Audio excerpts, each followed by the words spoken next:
മതി മതി, ഇത്രയും മതി. മിടുക്കി, തകർത്ത് കളഞ്ഞു.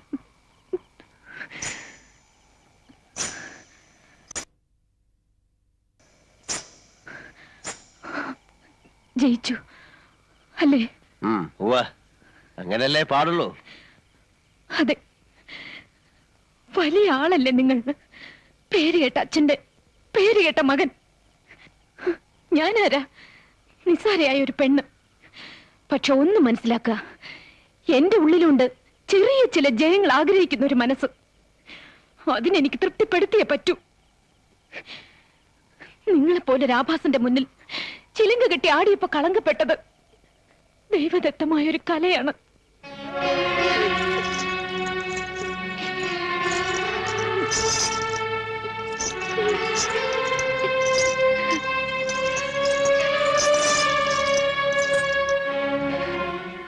എന്റെ കാലുകൾക്ക് ഇനി ഈ ചിലങ്ക ഇടാനുള്ള യോഗ്യതയില്ല.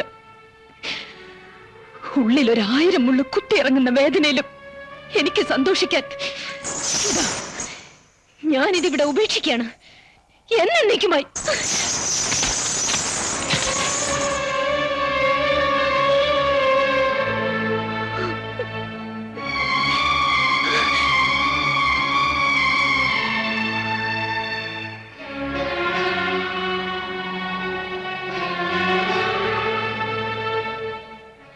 എന്തിനായിരുന്നു നീല ഈ ഒരു ശാപം കൂടെ ഏറ്റുവാങ്ങിയത്?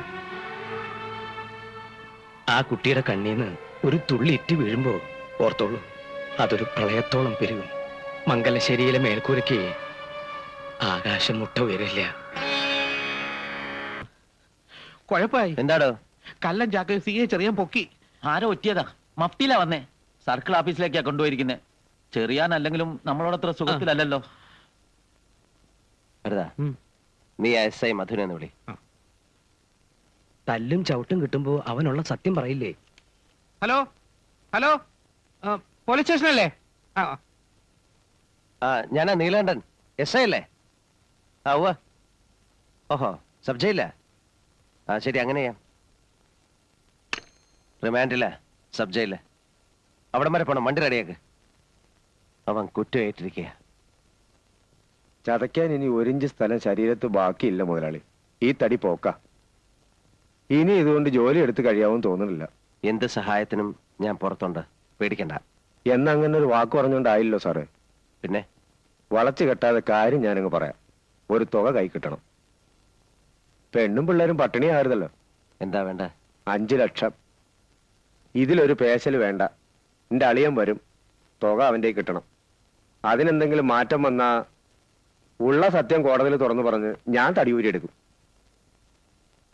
ഈ 5 എന്നൊക്കെ പറയുന്നത് മുതലാളിക്കൊരു തുകയാണോ? ഏറ്റു.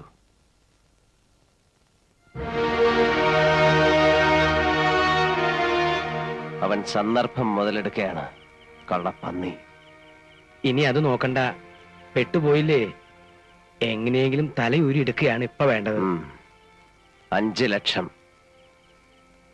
മേലേടത്തെ പറമ്പ് അല്ലേ വരേ? ഈ ചുരുങ്ങിയ സമയത്തിനുള്ളിൽ ആരുടെ അടുത്താ കാശ് തരാണ്ടാവുക?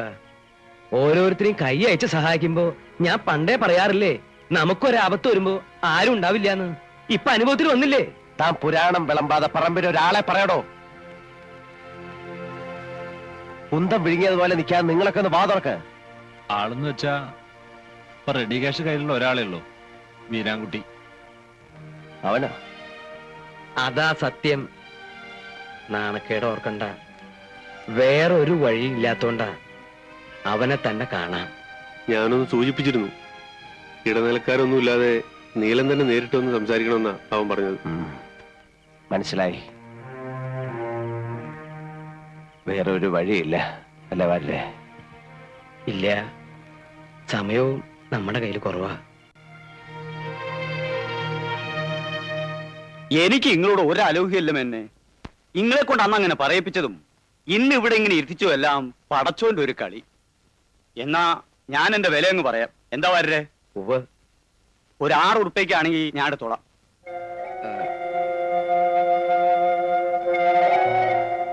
വീരാൻകുട്ടി, അത് വല്ലാണ്ട് കുറവല്ലേ?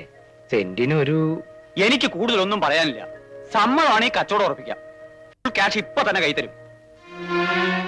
വീരാൻകുട്ടി മുമ്പ് പറഞ്ഞത് മുമ്പ് പറഞ്ഞാലേ നിങ്ങൾ മാറ്റിയില്ലേ? അതിൽ കൂടുതൽ വില ഞാൻ കാണുന്നില്ല. വരേ ഓ അത് ഉറപ്പിച്ചോളൂ. നീല പറഞ്ഞ പോലെ ചെയ്യൂ. എന്നാ അങ്ങനെ തന്നെ. വാപ്പാ അതിങ്ങോട്ട് എടുത്തോളി. ഫുൾ ക്യാഷാ. അതാ വീരാൻകുട്ടിയുടെ കച്ചവടം. എഴുതിക്കിലോ അളക്കിലോ ഒക്കെ നമുക്ക് വഴിയെ നടത്താം. എന്താ വരേ? വാപ്പാ നിങ്ങൾ തന്നെ അത് മേനോൻകുട്ടിയുടെ കയ്യിലങ്ങോട്ട് കൊടുത്തേക്ക്. വരേ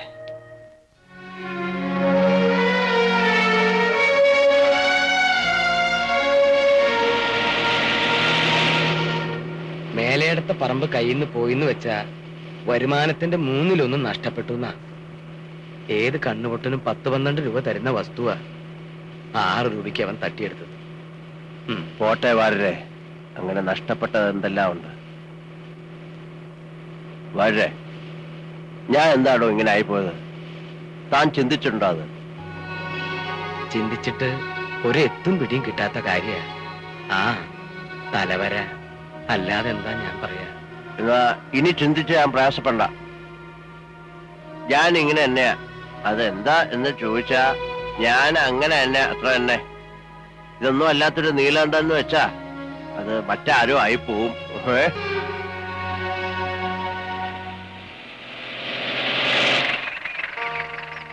എങ്ങടാ മാഷേ? എങ്ങോട്ടും ഇല്ല. എന്നാ കേറാ. ഇല്ല, പോട്ടെ. അതെന്ത് പറച്ചില്ല മാഷേ? ഇങ്ങോട്ട് കയറൂന്നേ. വേണ്ട, എന്നെ വിട്ടേക്കൂ. ഇല്ല, തൽക്കാലം നിങ്ങളെ വിടാൻ ഉദ്ദേശിച്ചിട്ടില്ല. കേറിയില്ലേ നീലണ്ട പൊക്കിയെടുത്ത് ജീപ്പിലിടും. നല്ല കുട്ടിയായിട്ട് കേറിക്കേ.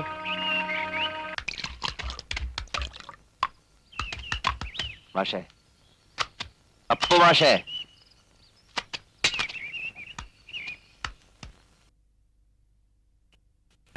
എങ്ങട്ടാ കുട്ടിയെ നട്ടുച്ചയ്ക്ക് മണ്ടണേ? അച്ഛനെ കണ്ട ചോദിപ്പേ. മാഷ് മംഗലശ്ശേരിയിലെ വണ്ടിയിൽ പോണത് കണ്ടല്ലോ. മാഷ് ഇങ്ങനെ മിണ്ടാട്ടം ഇല്ലാതിരിക്കണേ എനിക്ക് ഇഷ്ടമല്ല കേട്ടോ. ഞാൻ പറഞ്ഞില്ലേ മാഷേ, എനിക്കതിലെ പ്രയാസമുണ്ട്. അങ്ങനെ സംഭവിക്കാൻ പാടില്ലായിരുന്നു. എന്ത് ചെയ്യാ?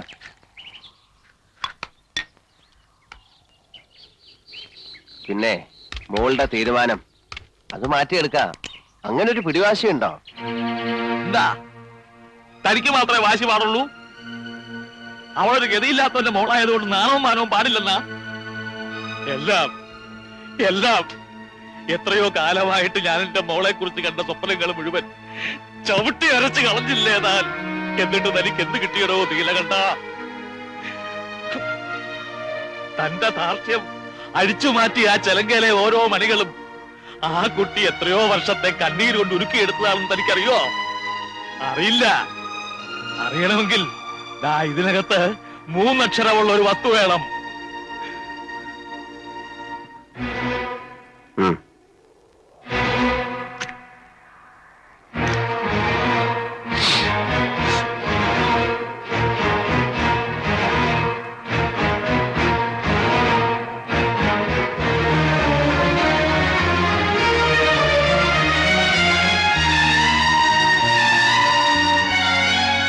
പൊറുക്കണം. ഉള്ളിലെ വേദന എല്ലാം കൂടെ പുറത്തു വന്നപ്പോ കണ്ണു കണ്ടില്ല. പൊറുക്കണം. മാഷേ, ആശ്വസിപ്പിക്കാൻ പറയണ്ട നല്ല വാക്കുകളൊന്നും എന്റെ നാക്കിൽ വരില്ല. ഹൃദയമില്ലാത്തവനാ, ദുഷ്ടനാ. പക്ഷേ നിങ്ങളുടെ ഈ കണ്ണീര് എന്റെ ഉള്ളിൽ വീണ് പൊള്ളുന്നുണ്ട്. അതെനിക്ക് നെഞ്ചു കയറി കാണിച്ചു തരാൻ കഴിയില്ല. കുറ്റമേറ്റു പറഞ്ഞും പ്രായച്ചിത്തം ചെയ്തും അനുഭവമില്ല. പക്ഷേ നിങ്ങൾക്ക് വേണ്ടി പറയൂ, ഞാൻ എന്ത് വേണം പറയൂ മാഷേ. ഈ മുഖത്ത് നോക്കി ദേഷ്യം എന്ന് പറയാൻ പോലും എനിക്ക് പറ്റുന്നില്ലല്ലോ ഈശ്വര.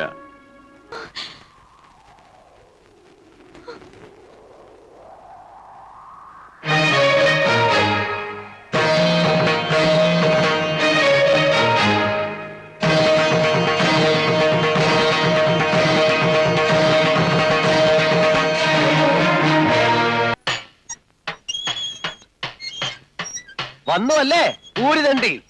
ഓ തമ്പുരാനെ, ഇടോ പെരിങ്ങോടോ, താൻ എവിടായിരുന്നടോ? വടക്കോട്ടൊരു യാത്ര. വഴിക്കൊരു സായിപ്പിനെ കൂടെ കിട്ടി. മൂപ്പർക്ക് ഇടയ്ക്ക് പഠിക്കണത്രേ. ജർമ്മനിലേക്ക് കൂടെ കൊണ്ടുപോവാന്ന് വരെയായി. അത് നമുക്ക് പറ്റില്ലല്ലോ. സായിപ്പിനോട് സലാം പറഞ്ഞു. ചിലർ തന്നോട്ടോ എടുക്കാൻ. അങ്ങനെ പിന്നെ എങ്കടാ ചിന്തിക്കുമ്പോഴാ കള്ളകൃഷ്ണൻ ഒന്ന് കാണാൻ തോന്നിയത്. 2 ദിവസം ഗുരുവായൂർ കിടന്നു. പിന്നെ സായിപ്പ് വന്നത് തീർന്നു കാണും അല്ലേ? ഉവ്വ്, അതല്ലേ തന്റെ അടുത്തേക്ക് പുറപ്പെട്ടെ. ആ തള്ള ഒരുത്തി ഒറ്റയ്ക്ക് കഴിയല്ലേ? അതിന്റെ വിവരം വല്ല അറിയാറുണ്ടോ? അസുഖമൊന്നുമില്ല, ഒന്ന് പോണം. വാര്യരോട് പറഞ്ഞ് ഞാനൊരു മണി ഓർഡർ അയച്ചിരുന്നു. കിട്ടിയിട്ടുണ്ടാവും. സ്വന്തം മോനായ എനിക്ക് വേണ്ടിയല്ല തനിക്ക് വേണ്ടി അവർ പ്രാർത്ഥിക്കണേ. നന്ദിയുള്ള കൂട്ടത്തിലാ. ചെല്ലേ, കഥകളൊക്കെ വയറ്റി വല്ലം ചെന്നിട്ടാ. ആദ്യം വിസ്തരിച്ചൊരു കുളി, പിന്നെ നന്നായിട്ടൊരു ഊണ്. ഇരിപ്പില്ലേ, കാണാതിരിക്കില്ല. ഇടയ്ക്ക് പ്രാക്ടീസ് ചെയ്യണ്ടോ താൻ? എവിടെ, എന്നെ കാണുമ്പോ മേടിച്ച് 2 തട്ട് അത്രേ ഉണ്ടാവുള്ളൂ. തുടക്കട്ട് വെക്ക, ഒന്നും മുഴുമിപ്പിക്കില്ല. അതല്ലേ പ്രകൃതം. താൻ ഈ ചുറ്റലൊക്കെ മതിയാക്കി കുറച്ചു ദിവസം സ്വസ്ഥായിട്ട് വിട്ടിരുന്ന ഞാൻ പ്രാക്ടീസ് തുടങ്ങാം. എന്താ? ആഗ്രഹില്ല. തന്റെ കൂടെ കഴിയാന്ന് പറഞ്ഞാല് എനിക്കും പലതും പഠിക്കാനുള്ള അവസര. പക്ഷേ മനസ്സ് സമ്മതിക്കണ്ടേ? ഈ അലച്ചില് അത് നിർത്താൻ വയ്യടോ. ഒരു കണക്കിന് താൻ ഭാഗ്യവാനാ. തോളത്തൊരു മാറാപ്പും ഇരുപുറം തേഞ്ഞൊരിടക്കയും. അമ്പലങ്ങളിൽ നിന്ന് അമ്പലങ്ങളിലേക്ക്. കൂടില്ല, കൂട്ടില്ല, പരമസുഖം. താനൊന്ന് പെരുക്കണത് കേൾക്കാൻ കൊതിയായി പോകണം.